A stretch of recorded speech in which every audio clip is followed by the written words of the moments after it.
はい、こんにちは、まさやんです。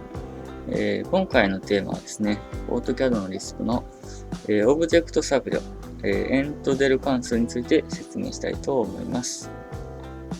まずですね、準備として線をね、ちょっと引いていきたいと思います。適当にこういう形で引いていきます。で、まずはですね、このテストファイルっていうのを、用意してますので、開いてみますと、ちょっと事前にですね、これは前回のですね、動画で説明したプログラムになるんですけど、内容ちょっとわからない方はですね、概要欄にリンクを貼り付けておきますので、そちらをまずご覧になってからですね、こちらの動画に戻っていただくとより、わかりやすいかなと、思います。この、プログラムからですね、先ほど言ったエントデル関数を使ってですね、ちょっと応用的にですね、ちょっと実際使ってみたいと思います。で、エントデルっていうのはまず何かなんですけど、ヘルプでエントデルと打つと、エントデル、オートリスクエントデル、オブジェクト付けを削除しますということですね。はい。エンティティデリートの略なんかなとは思うんですけど、デルっていう関数に、オブジェクトの情報ですね。名前を入れてやると、その図形名を削除するっていう、関数になっております。はい。で、このプログラムから、改良していくんですけど、まずこのプログラムの動きですね、を実際に動かすとですね、これを選択するとですね、こういう形で R がつくようになってます。ね、こういうプログラムを組む、がこれなんですけど、ちょっと一回消しますね。ちょっと実際最終形態、作ったのがこれなんです。このファイルなんですけど、これ見てみるとこういう形で、エントデルが使われてるんですよね。これは、こういう最終的にはこういう形にしていきますよってことなんですけど、実際にですね、もともと、こっちのデータを、どんどん、先ほどのファイルのように、書き換えていって、解説していきたいと思います。はい。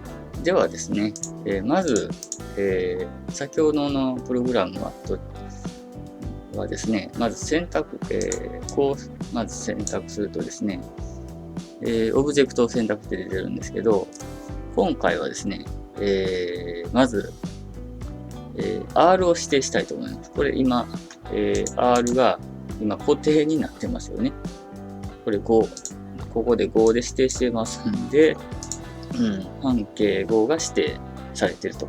でこれをですね、フレキシブルに、数字を変えたいというふうにしたいと思います。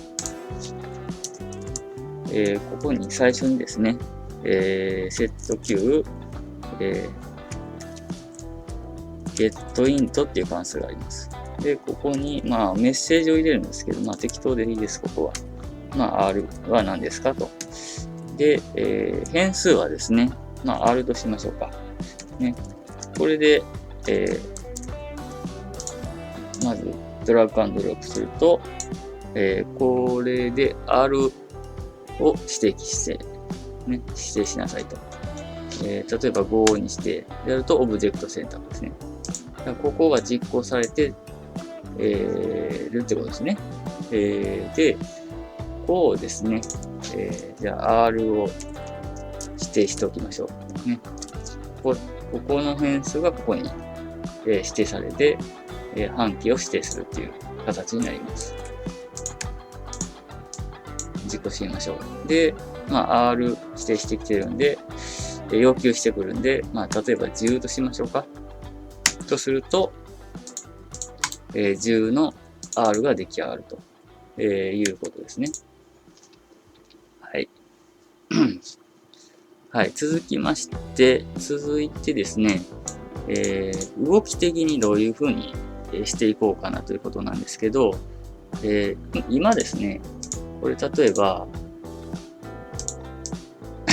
これ今 R5 ですけど、10か、R10 ですけど、R20 にしたいときですね。こう、例えば20と、ね、して、エンターってやった後にこのオブジェクトをこういうふうに選択するとですね、こうなってしまうんですね。これをちょっと、改善していきたい。解決していきたいなと、思います。よいしょ。はい。デリート。ね。で、まあ、どういう風にしていくかなんですけど、まず、円弧があった場合は、削除したいですね。だから先ほどのエントゼロを使っていこうかなと思います。で、その R だけを消しなさいっていう命令を送りたいと思います。まずですね、選択した後に、カッコして、リピートですね。リピート関数ですね。で、ここで、SS レングス。ね。で、SS と。で、ここで何するかというと、個数ですね。個数分繰り返すと。選択個数分繰り返す。ということですね。これちょっとここもコメント入れておきましょうか。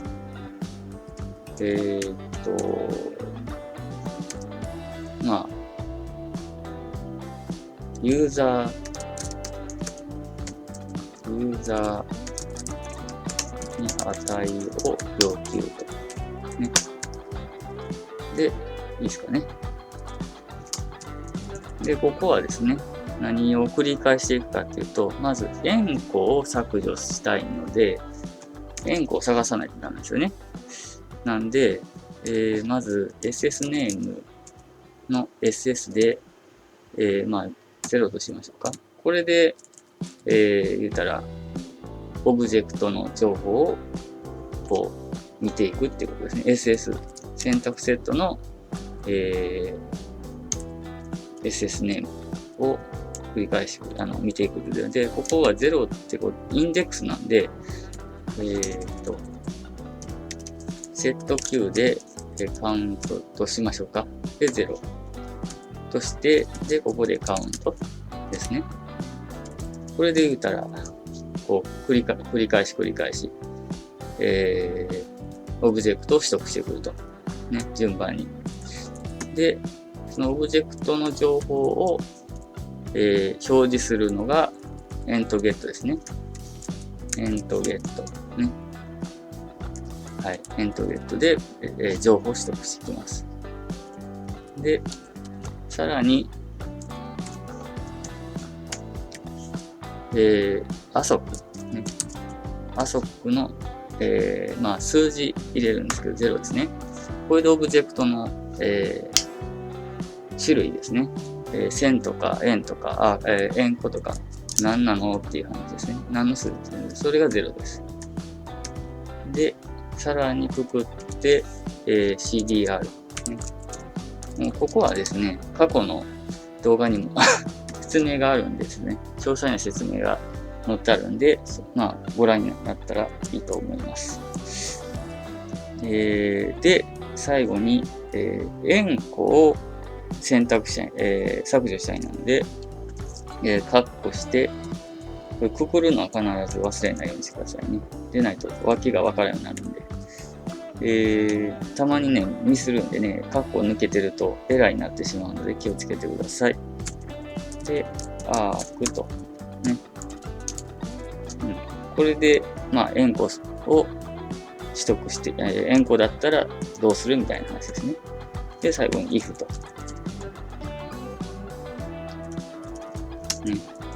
まあ、こういう流れですね。だから、もし円弧なら、どういう動きしなさいよっていうことですね。もし円弧だったら、何するか。まあ、削除かな。だったら、で、削除コマンドはエントデルでしたよね。エントデルね。はい。これが今回のテーマですね。エントデルっていうことですね。削除しなさいってことです。で、何を削除しなさいっていうかっていうと、このオブジェクトの図形名ですね。これを貼り付けと。これで、円弧を削除と。ね。だからもし円弧だったら削除ってことですね。で、これで削除はできると思います。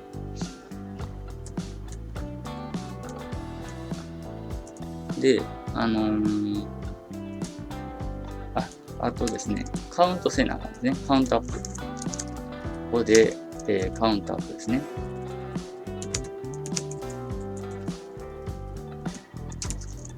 こうね、カウントアップしていく。カウントアップと。ってことです。で、とりあえずこれで動かしてみましょうかね。一旦。動くかどうか。こうして、5。あれ、動かない。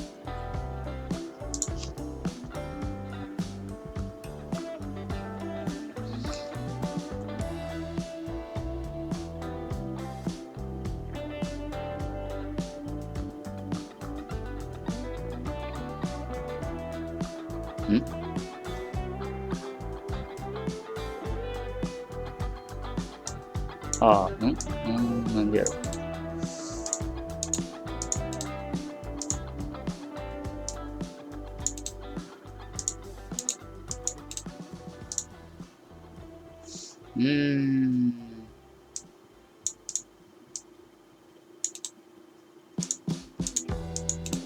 動くな。あれなんでやろう。あれ何かがおかしい。もう一回言ってみましょうか。こうにして、入ってない。そういうことか。こうやね。動きますね。はいはい。よかったよかった。で、続いてなんですけど、ここが結構、ここまでは、アーク消すんで、いいんですけど、ここですね。ここをどうするかなんですけど、ですね、ここでリストを作っていきます。ね。カッコして、セット Q で、変数は何でもいいんですけど、例えば、エントアレイにしましょうか。エントアレイ。で、リストを作りましょう。ね。こういうリストを作って、配列をちょっとね、作っておきます。で、ここの選択をね、ちょっとどうするかなんですよね。円弧を触った場合と、円弧触ってない場合とか、いろんなケースがあると思うんですけど、この時に、円弧は入れたくないんですよね。線と、線。だから、こことここだけ選びたい。ね。ここはいらないんですね。ということを考えると、円弧はいらないから、線だけの、配列が欲しいんですね。ということなんで、ここがまず、円弧だったら消しなさい。で、円弧でなければどうするかというと、セット Q、エントアレで、ここでちょっと難しいんですけど、配列をどんどん追加していくっていう動きをさせたいと思います。append っていう関数があってですね、エントアレこうすると、配列をどんどん追加していく、動きします。で、SS ネームで、SS でカウントですね。これで言ったら、こう、どんどん、追加していくっていうイメージになります。で、エントアレイっていうのが、まあ、配列としてどんどん追加されていくんですね。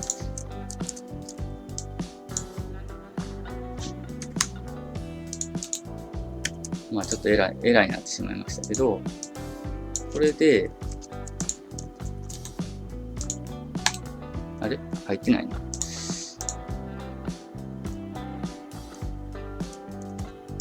どういうこと？またミスった。配列を追加。どういうこと？あ、ここリストですね。リストで、リストにしとかないと追加されないことはないんですけど、ちょっと形が悪いんで、こうですね。イントアレイ。もう一回これでもう一回やりましょうか。あれなんでやろう。なんかさっきからミスりまくってるの。で、10。まあ当然。一応消えましたね。一応消えました。で、コピーして、こうすると、いけましたね。ちゃんと配列2で、最初はまあ、ここ2にしてるんで、初期化ですね、これは。これ配列の初期化ですね。これは変数の初期化ね。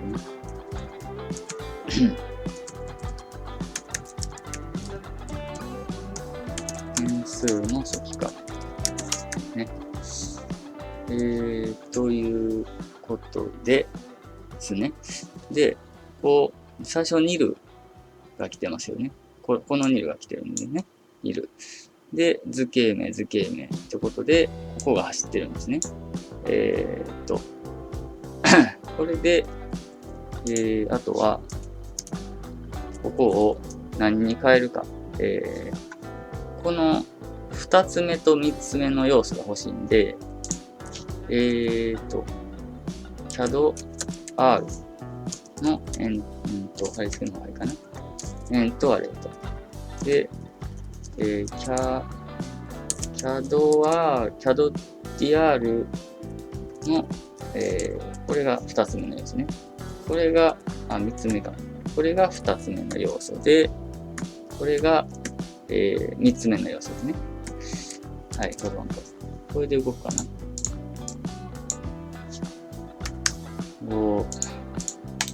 動きますね。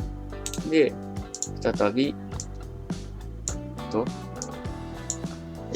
じゃあ次10にしましょうか。動きましたね。5から10に変わりました。ね、いい感じですね。20。いい感じですね。はい。という形ですね。まあ、フィレットをですね、こうやって、柔軟に変えることができますね。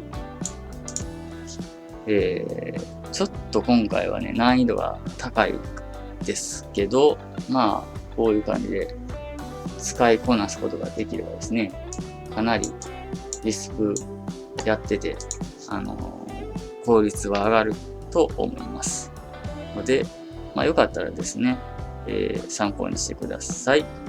いろいろちょっとね、失敗もあったんですけど、こうやってトライアンドエラーをしていくうちにですね、だんだん、これを克服していくことによってですね、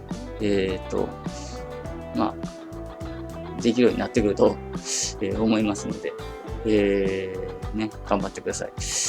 ご視聴ありがとうございます。